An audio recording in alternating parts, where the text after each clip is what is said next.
What is good, Battlefielders? This is Kuzu Ranger, your favorite American commentator living in Japan. Today I'll be giving some often ignored gems of advice that can greatly change your experience from total frustration to utter satisfaction. Big shout out goes to NeightDog for editing this gameplay. I'm sorry to disappoint anyone looking for chopper tips, but there's not much to say about the gunner. My upgrades for this particular game are set to IR flares, thermal optics, and something else I forget. You should be aware of three things though. 1. It helps to use IR flares as a secondary defensive measure. Then again, it may not be needed for mic-less players and for those who, 2, find a skilled pilot. Ideally, someone who uses flares properly, makes good strafing runs, avoids taking heavy fire, retreats when necessary, and doesn't crash into a fiery ball of death. And as always, 3. Spotting is essential for tracking enemies and relaying information to your pilot.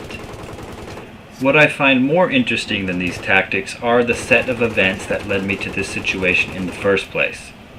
Here are 5 specific console tips for how to use pre-game features to improve your chance of success.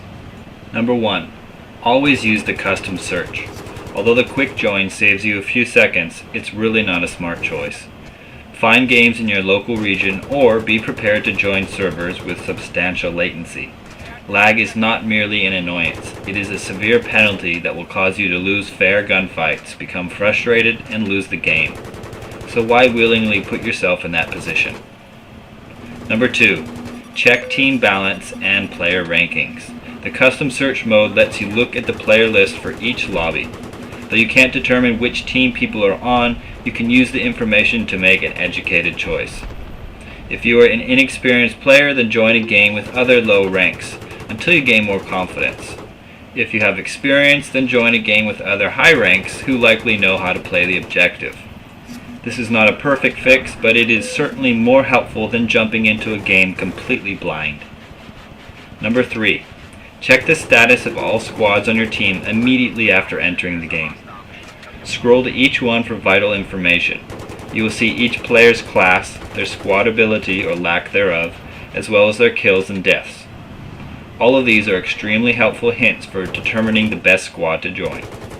If you're looking for the most competitive, objective-driven, and effective squad, you will likely want to join one comprised of 4 members using diverse kits and abilities with positive kill-death ratios. Number 4. Do not duplicate squad abilities. I can't stress this enough. Duplicates do not stack the bonuses and are a complete waste. You only need one, guys.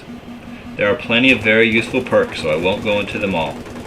Use the ability that directly benefits you the most, or if already used, another that will help your team in general.